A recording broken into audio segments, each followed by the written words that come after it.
Por que as mulheres oram mais do que os homens? Por que os homens são menos afeitos a uma vida devocional?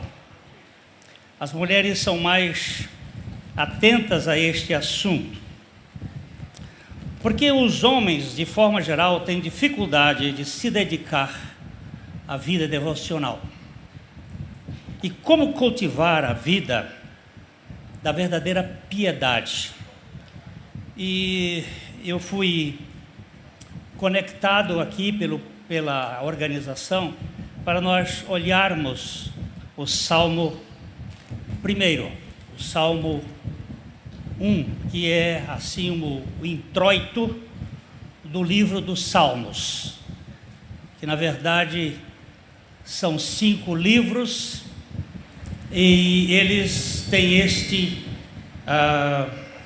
prefácio.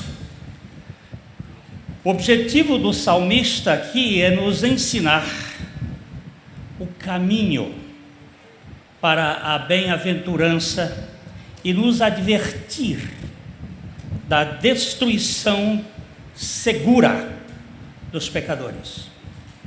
Então, o Salmo ele pode ser dividido em 2 partes.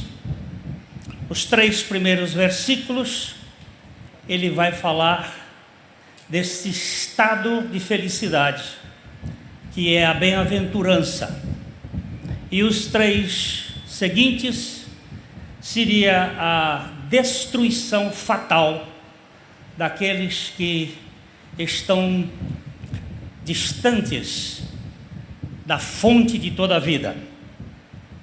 Há um provérbio popular que diz: diga-me com quem andas e direi quem és.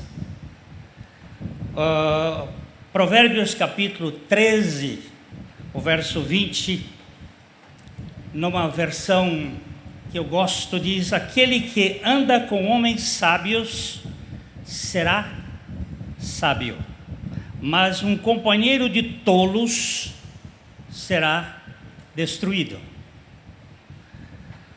Não se deixe enganar, dizia Paulo. As más companhias, as más conversações, elas corrompem os bons costumes.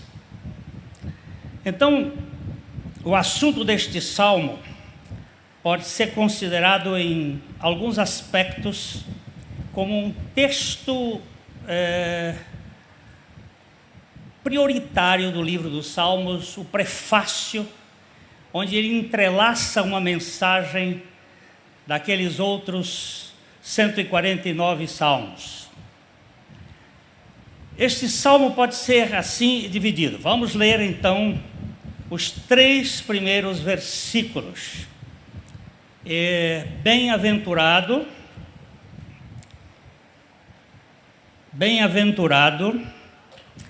feliz é o homem que não anda no conselho dos ímpios, não se detém no caminho dos pecadores, nem se assenta na roda dos escarnecedores.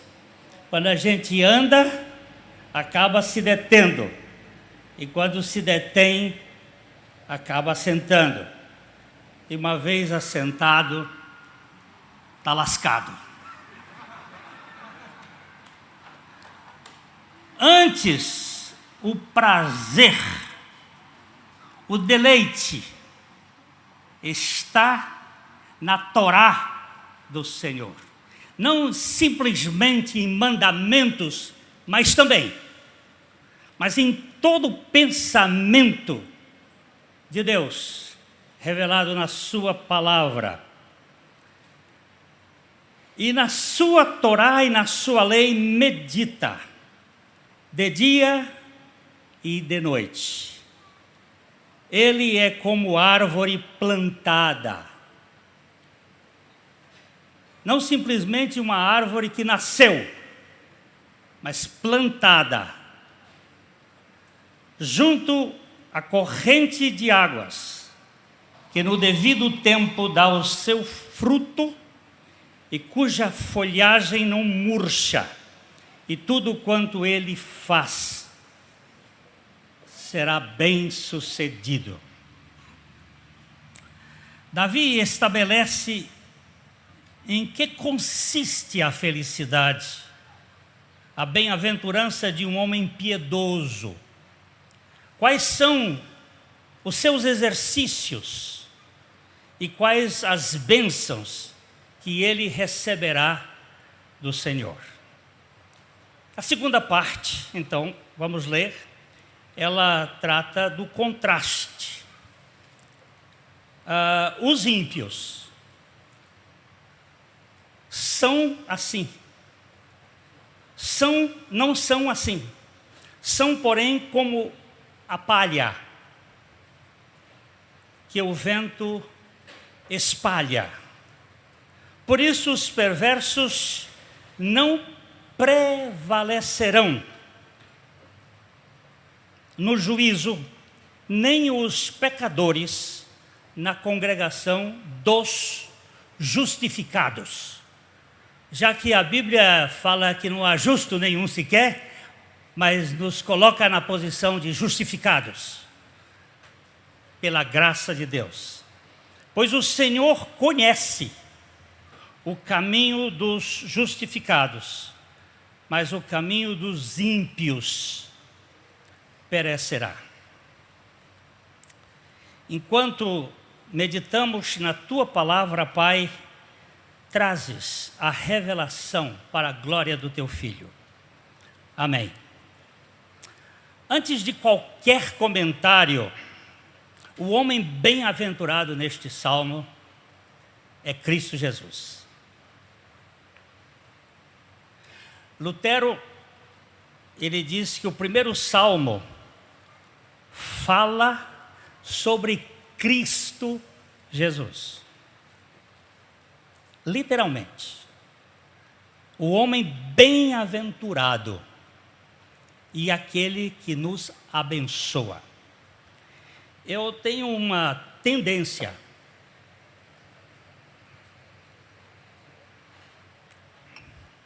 de entender as palavras Cristo Jesus e Jesus Cristo em dois momentos. Acho que não é aleatório e creio que houve algumas mudanças ao redor do tempo com a questão das escritas, quando se transcrevia as escrituras. Cristo é Deus, Jesus é homem. Totalmente Deus e totalmente homem. Mas isto vai até a cruz. Da cruz para frente, da ressurreição, é Jesus Cristo. Cristo é Deus encarnado, o Deus homem. Jesus Cristo é o homem exaltado. É aquele que morreu, ressuscitou para ser a nossa vida. Então, há para mim uma mudança no conceito da revelação. Ele é o único homem abençoado e o único abençoador em sua plenitude de bênçãos. Ele nos abençoou com toda sorte de bênçãos espiritual nas regiões celestiais em Cristo nosso Senhor. Ele é o primogênito entre muitos irmãos. Ele é as primícias dos que dormem, para que também seja as primícias dos que estão sendo despertados pelo Espírito Santo. Pois também está escrito no rolo deste livro a respeito dele: agrada-me fazer a tua vontade. Este é o único que se deleitava em viver de Deus, por Deus e para Deus. Ele chega a dizer: eu nada faço por mim mesmo. Tudo quanto eu faço e tudo quanto eu falo vem do Pai. Eu dependo do Pai. Este salmo, de fato, fala do varão. E esse varão é antes de tudo e de todos.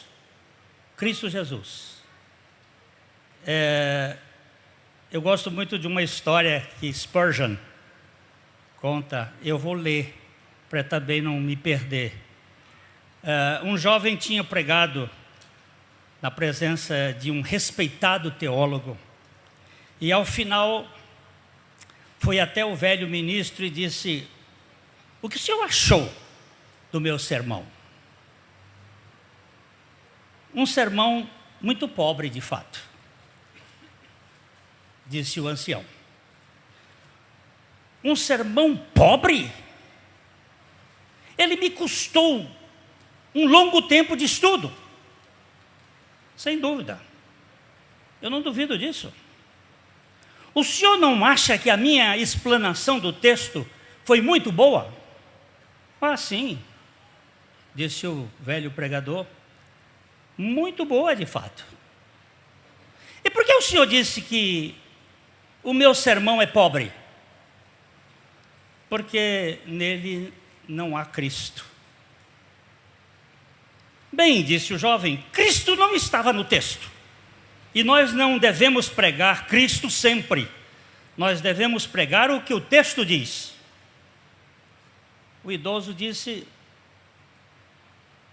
você não sabe, meu rapaz, que de cada cidade, de cada vila ou vilarejo aqui na Inglaterra, onde quer que esteja, há uma estrada para Londres? Da mesma forma, em cada texto da Escritura, há uma estrada para Cristo. E meu caro jovem, seu trabalho é, quando chegar a um texto, perguntar: então qual é a estrada para Cristo? E então pregar o sermão percorrendo a estrada até Cristo. Este livro fala de Cristo. Ele é o álbum de Cristo. Eu tenho um álbum de casamento. Na primeira página tem minha esposa e eu. Na segunda página tem minha esposa, eu e os pais dela. Na terceira página tem a minha esposa, eu, os meus pais, e assim vai. Mas em todas as páginas estamos nós dois, porque é o álbum do nosso casamento. E a Bíblia? Que livro é este? É o livro que revela a sublime e majestosa pessoa de Jesus Cristo. E o velho pastor disse: eu nunca encontrei um texto que não possuísse uma estrada para Cristo. E ainda que eu ache um que não tenha uma estrada para Cristo, eu farei uma.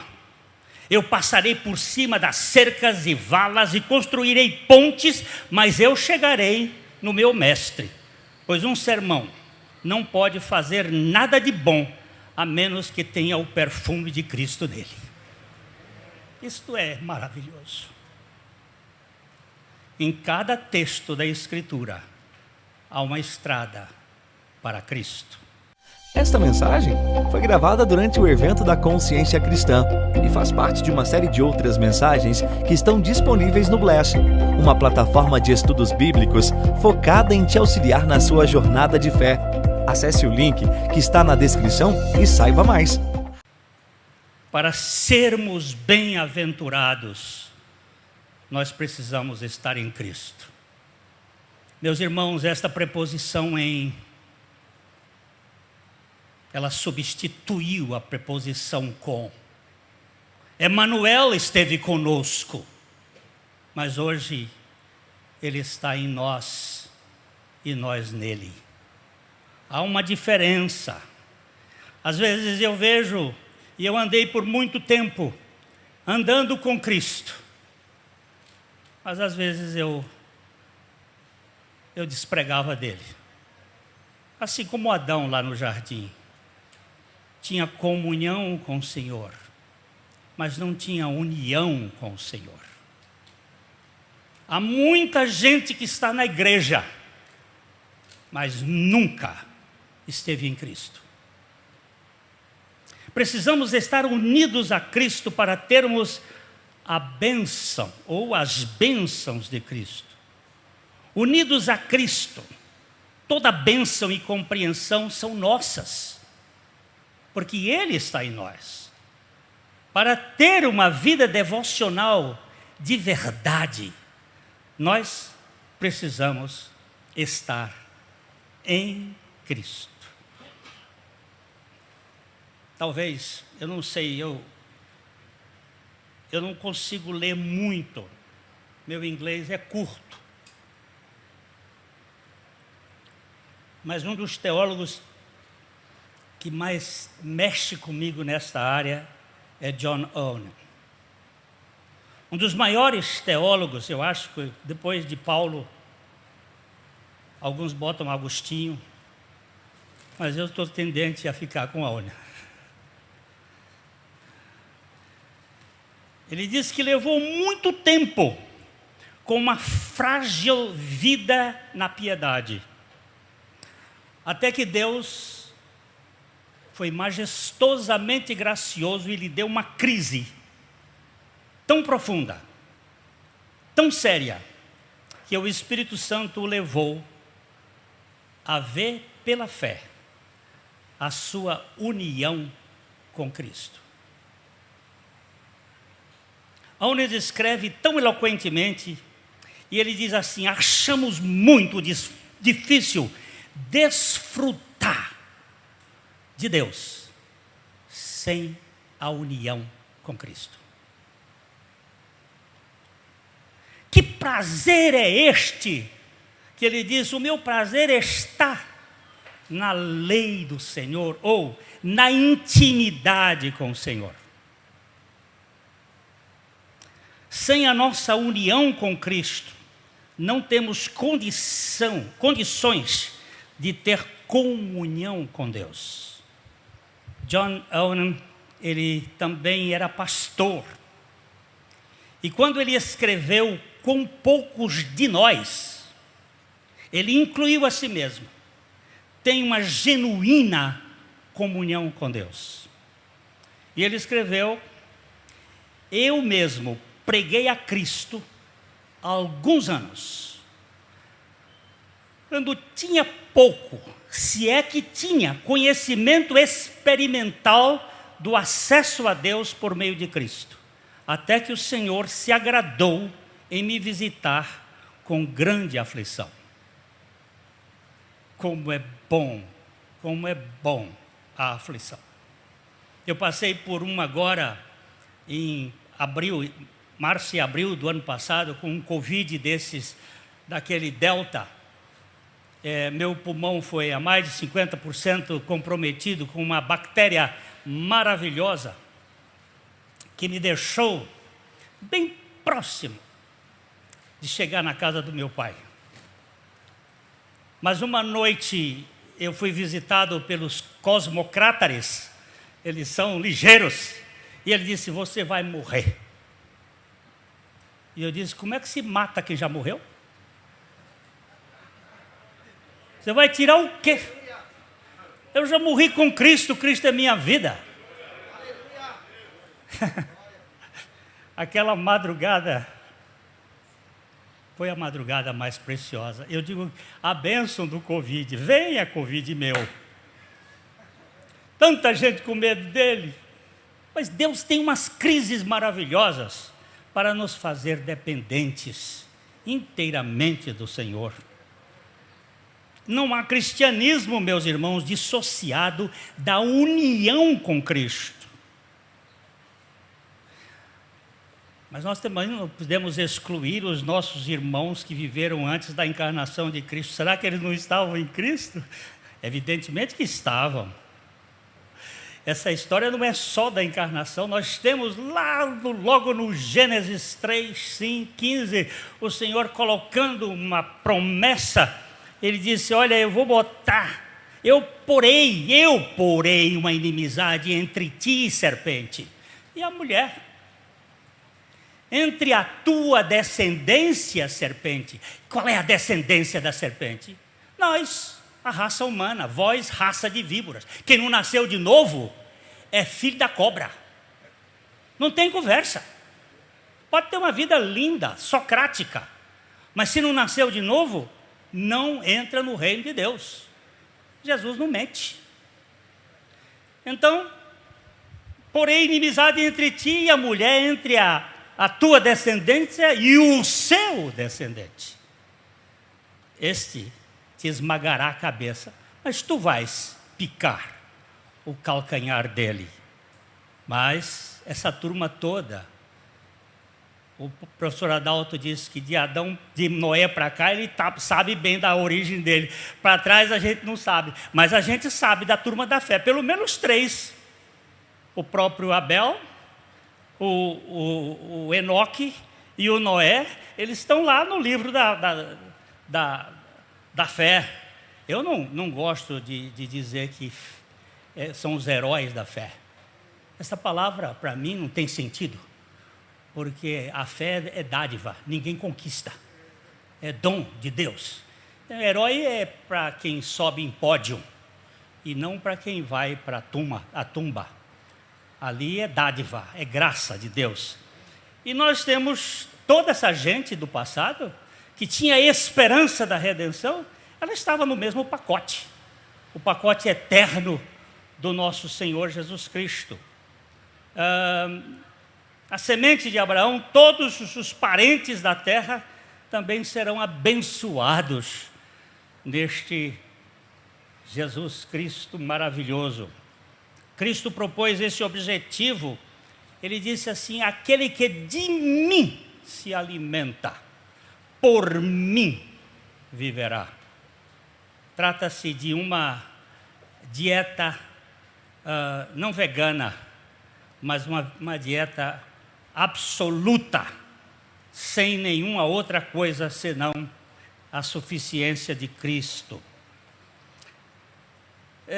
Cristo, então, é o nosso tudo e nós estamos nele e ele está em nós. Você tem fome de Cristo? Não é uma questão de ler Bíblia. Tem muita gente que lê Bíblia. E lê com seriedade. Mas você está caçando na Bíblia quem? Conhecimento, lições preciosas para a nossa vida, mensagens para pregar. Quem você está procurando na Bíblia? Ele era físico, Dr. Christian Shane. Ele disse uma coisa que me encanta. Ele disse: olha, em cada página da Bíblia, se você não encontrar Cristo, você não está lendo a Bíblia. Até nas genealogias, você vai topar com ele. E se você não topar com ele, é tempo perdido. Porque você não vai ser edificado por lições preciosas. Você é edificado por uma pessoa maravilhosa. O Dr. Adalto falou dos 3 livros: o livro das obras, o livro das palavras e a linguagem final. Havendo Deus falado de muitas maneiras aos pais pelos profetas, nesses últimos dias, Ele nos falou pelo Filho, a quem constituiu o herdeiro de todas as coisas. Esta é a palavra final, absoluta, conclusiva. Não tem nada mais para ser falado. E nós precisamos nos nutrir de Cristo. Ó Senhor, abre os meus olhos, aquece o meu coração, quando Tu mesmo expões a Tua palavra, como fizeste no caminho de Damasco, com aqueles 2 decepcionados discípulos Teus. Onde está o nosso prazer? Por que homem não tem prazer? As mulheres têm mais, sei lá, talvez hormônio, pensamento diferente, mas homem gosta de corrida de carro, gosta de futebol, gosta. Mas qual é o seu prazer? Eu vou confessar para vocês a minha decepção, mas eu fui um fluminense doente.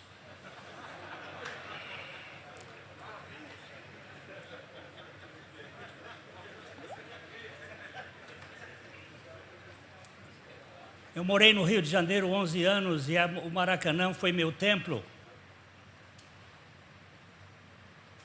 Eu tenho no meu histórico um dos jogos mais importantes do Brasil, Santos e Milan.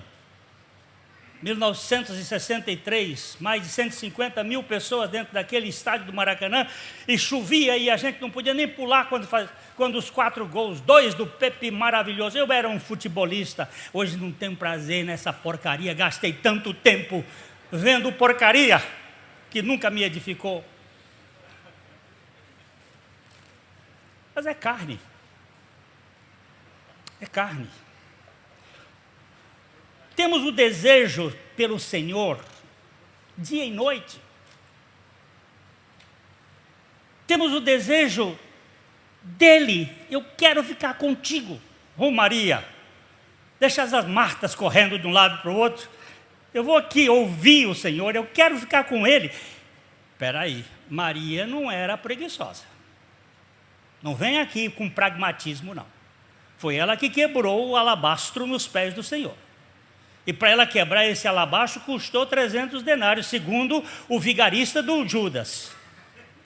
Mas ele era bom avaliador, porque ladrão normalmente é bom avaliador.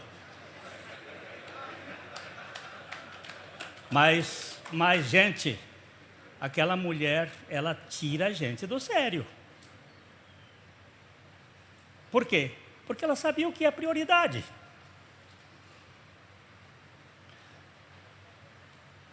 Que Deus nos dê pelo Espírito Santo esse desejo contínuo de meditar, de deleitar na palavra de Deus, que fala da palavra de Deus. A palavra, letra, inspirada, ela trata da palavra de Deus encarnada, que se manifesta a nós para que vivamos de modo satisfeito. Quem de mim se alimenta, por mim viverá. Caso contrário, nós vamos ficar muito fora da bem-aventurança, porque ele diz: bem-aventurado são os que têm fome e sede de justiça. Mas que justiça? A de Jó? Não, meu irmão, a justiça do Cordeiro.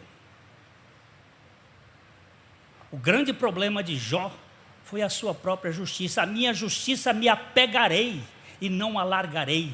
Não me remorde a minha consciência por qualquer dia da minha vida. Mas o homem não conhecia nem Deus. Ele disse: eu só te conhecia da escola dominical. Eu nunca tive contigo.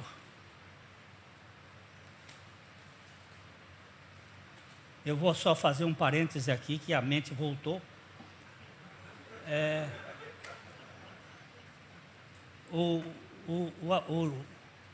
Eu fiquei do lado de Jó tantos anos brigando com Deus, dizendo: o Senhor não é um Deus tão assim.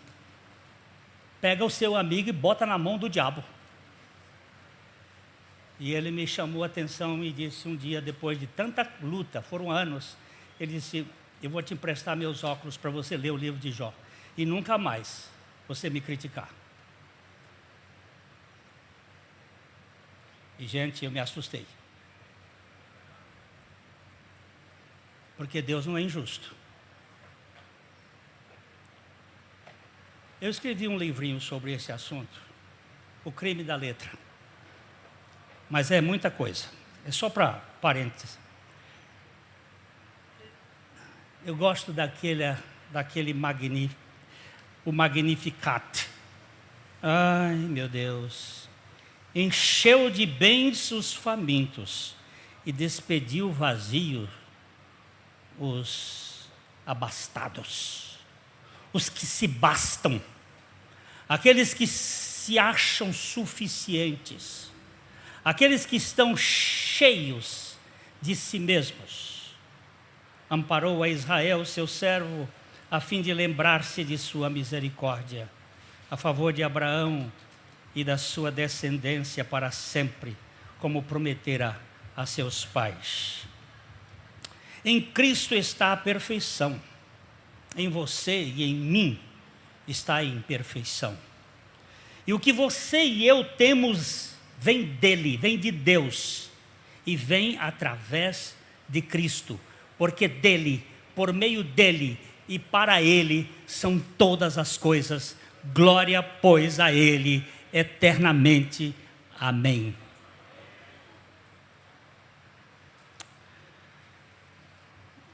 Aprenda, meu irmão, por meio de Cristo, a ter fome. Jesus, me dá fome de ti mesmo. Desde 2018, na nossa casa não se liga mais televisão. Não reclamo, não critico ninguém que gaste tempo com essa porcaria. Mas eu não quero mais. Até filme. Raramente, quando um amigo diz assim, ó, este é bom. Eu digo, vale a pena gastar 2 horas vendo isso? Vai. E tem que ser gente de critério. Porque eu já entrei em umas enrascadas aí, que é perda de tempo. Eu preciso daquele que me dá sentido. Olha a minha vida, eu estou com 77 anos, completos agora em fevereiro, e não pinto o cabelo, por favor. Porque tem uma turma aí que diz que eu pinto o cabelo. Não pinto. Isso aqui é genética dos GGs, ou gueguês, índios do Piauí. Mas espera aí, quanto tempo eu vou viver? 120 foi o que Deus colocou lá no jardim. Mas por causa de comida e bebida e preocupação, 80, 90 vai no trancos e barrancos. Mas eu tenho uma eternidade para frente. Eu vou perder o deleite do Senhor por causa dessas porcarias que são tão passageiras? Deus, me dá esse prazer de ficar contigo. Me acorda de madrugada. O Senhor mesmo. Eu não quero botar relógio, não. Que isso gera cheiro de Caim. Caim tinha um cheiro de sovaco, um cheiro de suor, um cheiro de esforço. O esforço da graça é pela graça. Não é esse cansaço que a gente vê aí. Ah, a vida cristã é tão difícil. Vá para o inferno. A vida cristã é uma maravilha.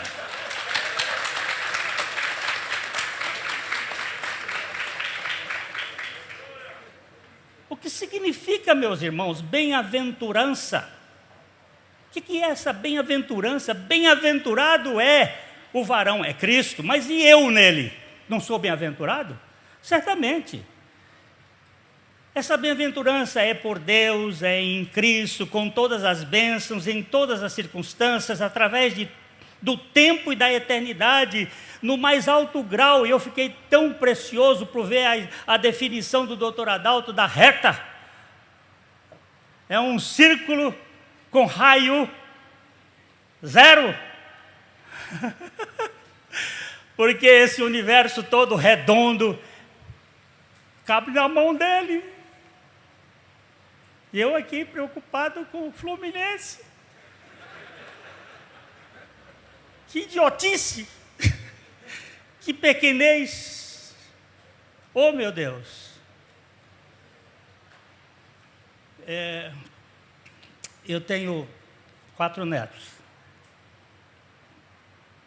Eu descobri uma coisa. Se eu soubesse que neto era tão bom, eu teria os meus antes dos filhos. Porque é uma relação diferente. É uma relação totalmente diferente. Eu quero ter essa relação com meu pai. É uma relação de intimidade. O meu filho, meu neto de 6 anos, vovozinho, porque Deus criou o diabo. Digo, meu filho, isso aí teólogo já cansou de tentar explicar e não dá para explicar, mas vamos conversar aqui. Ah, mas é bom a gente conversar. E ele pergunta, e quer saber, e quer ver, e quer intimidade, mas é tão... que não é negócio da cabeça, é um negócio do coração.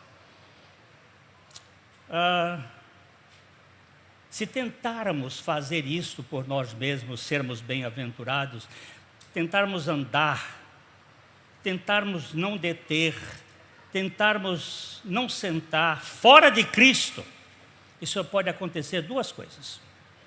A primeira é que se tivermos algum êxito externo, cairemos no pecado do orgulho interno.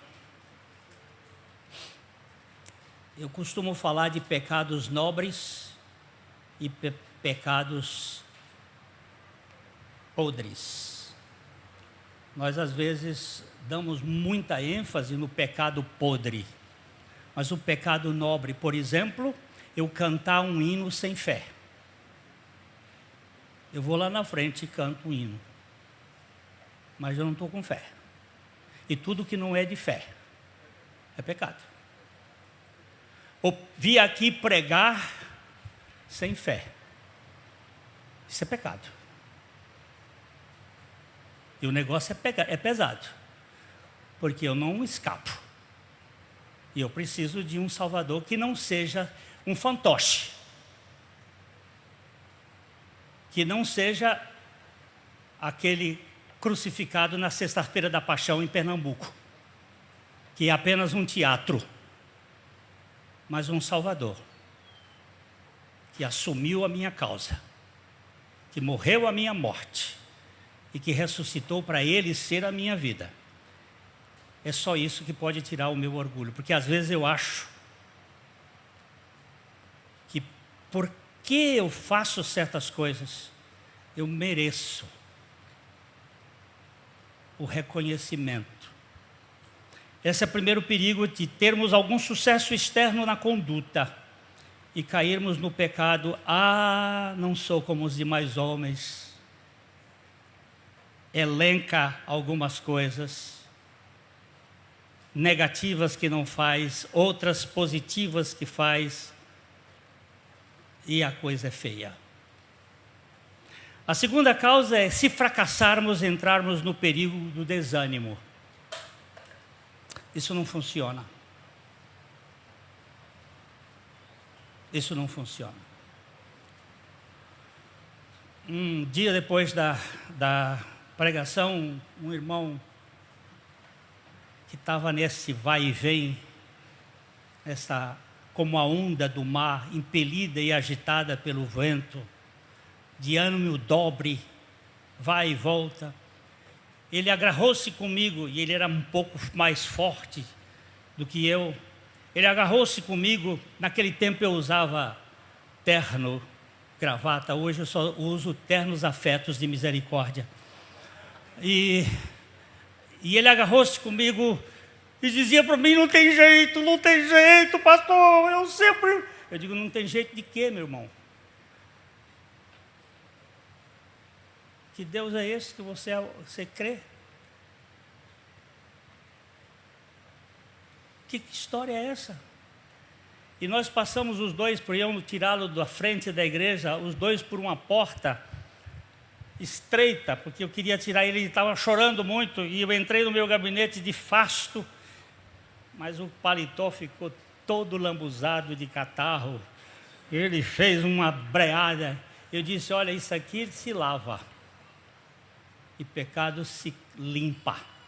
Lá naquela cruz, Jesus fez um eterno sacrifício para uma salvação eterna. Não existe possibilidade de eu ficar embaixo com um Salvador deste, meu irmão. O teólogo Charles Hodge, ele disse, na palavra Jesus, Jeová Sus, Jeová Salvador, há mais poder para santificar, para elevar, para fortalecer, para alegrar do que em todas as declarações dos homens desde o princípio do mundo. Jesus, o bem-aventurado, que me abençoa com toda sorte de bênçãos espirituais. Somente em Cristo Jesus podemos ser essa pessoa bem-aventurada do Salmo 1 e termos prazer, em vez do conselho dos ímpios, o conselho dos justificados. Onde é que você está frequentando? Qual é a turma que lhe atrai? Quais são as reuniões da sua intimidade? Que as más conversações, as más companhias, a cultura desse mundo.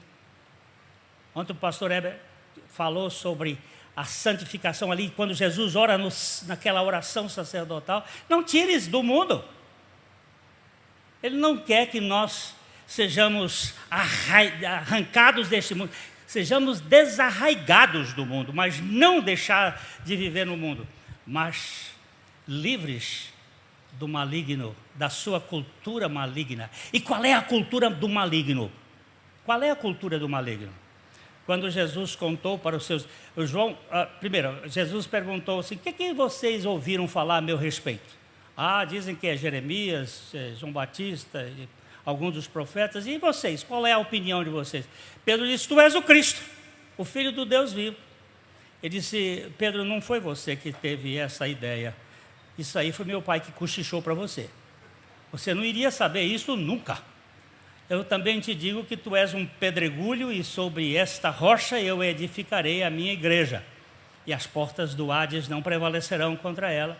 E logo depois Jesus começa a falar, olha, eu vou lá para a cruz, eu vou morrer, eu vou ressuscitar. E Pedro disse, não, isso de modo nenhum. E Jesus aqui disse, este sotaque não é do meu pai, este sotaque aqui é do maligno. Arreda-te, Satanás, porque não cogitas das coisas de Deus, mas das coisas do homem. Qual é a obra maligna mais perigosa? É o humanismo que nos tira da centralidade de Cristo. Coisas boas. George Miller dizia que ele, para ter 5 minutos de comunhão com Deus, ele tinha 55 expulsando beija-flor. Não era expulsando urubu, não era expulsando carniceiro, era beija-flor, coisas boas que às vezes vêm na nossa mente e que nos tira da intimidade com Deus. Agora, meus irmãos, o conselho dos justos, dos justificados, o caminho, sair do caminho dos pecadores, entrar no caminho dos santos, pregando numa igreja lá em Mato Grosso, grande, mais de 1.500 pessoas. Quantos santos tem aqui? 2 velhinhas levantaram a mão. Eu disse, minhas irmãs, deixa eu sentar com vocês, porque somos 3 aqui numa igreja desse tamanho. Só nós 3 somos santos. Porque nós temos um conceito de santo e de perfeito. Mas o Senhor veio para nos fazer santos e santificados em Cristo Jesus. Sair da roda dos escarnecedores e entrar na roda dos adoradores. Estava saindo da nossa comunidade, eu sou de contar história, diferente do Mauro que não gosta de contar história, eu gosto de contar história. Estava saindo lá, tinham 3 homens conversando. Quem, problema, governo, isso aqui, não sei o que. Eu fiquei ali uns 2 minutos e disse, meus irmãos, tchau, a companhia de vocês é muito ruim. Eu, pastor, o que foi? Eu digo, vocês não falam nada que edificam? É só essa porcaria? Isso aqui não é para a gente nem nomear, nem falar. Isso não edifica. O que nós estamos falando? Mas aí a gente não fala de nada. É melhor não falar de nada do que falar o que não deve. Agora nós temos muito o que falar, porque o nosso reino é o reino da palavra do Senhor, que é uma palavra maravilhosa e rica. Por que homens, de forma geral, têm dificuldade de se dedicar à vida devocional? Diga-me com quem andas, e direi quem és. O que é prioritário na sua vida? O que você está lendo? O que você está vendo? Qual é o motivo do seu prazer? Eu fiz um curso de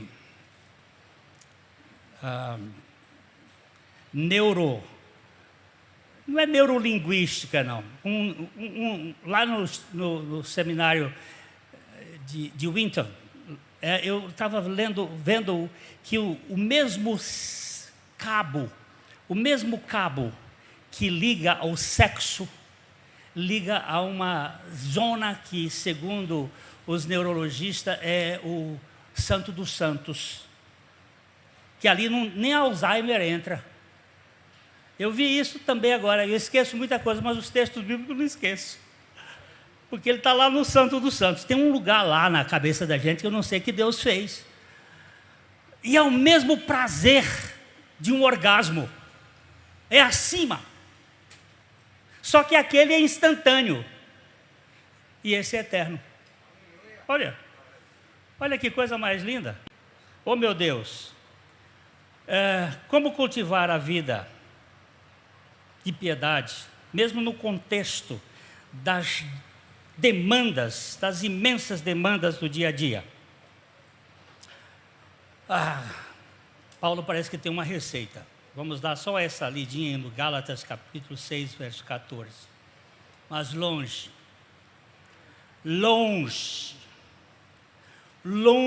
esteja de mim gloriar-me, senão na cruz de nosso Senhor Jesus Cristo, pela qual o mundo está crucificado para mim, e eu estou crucificado para o mundo. Este é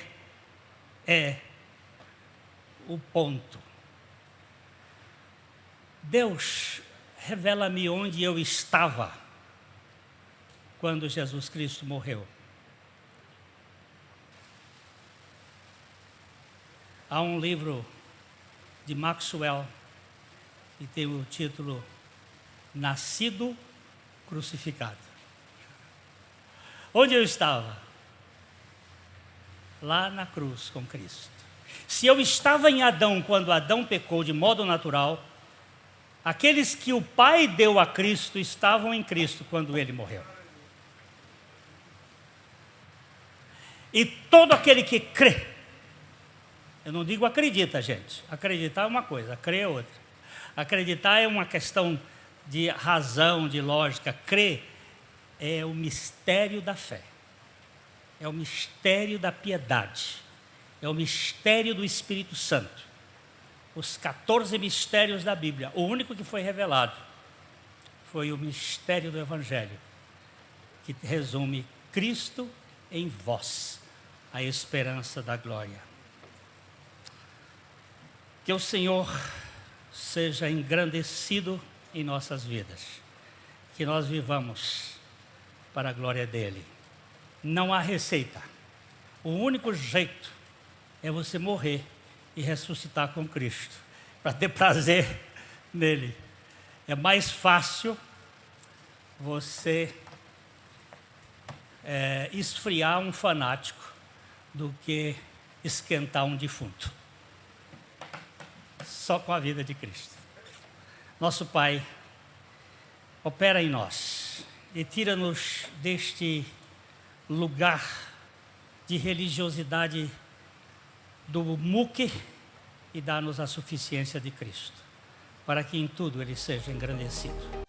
Esta mensagem foi gravada durante o evento da Consciência Cristã e faz parte de uma série de outras mensagens que estão disponíveis no Bless, uma plataforma de estudos bíblicos focada em te auxiliar na sua jornada de fé. Acesse o link que está na descrição e saiba mais.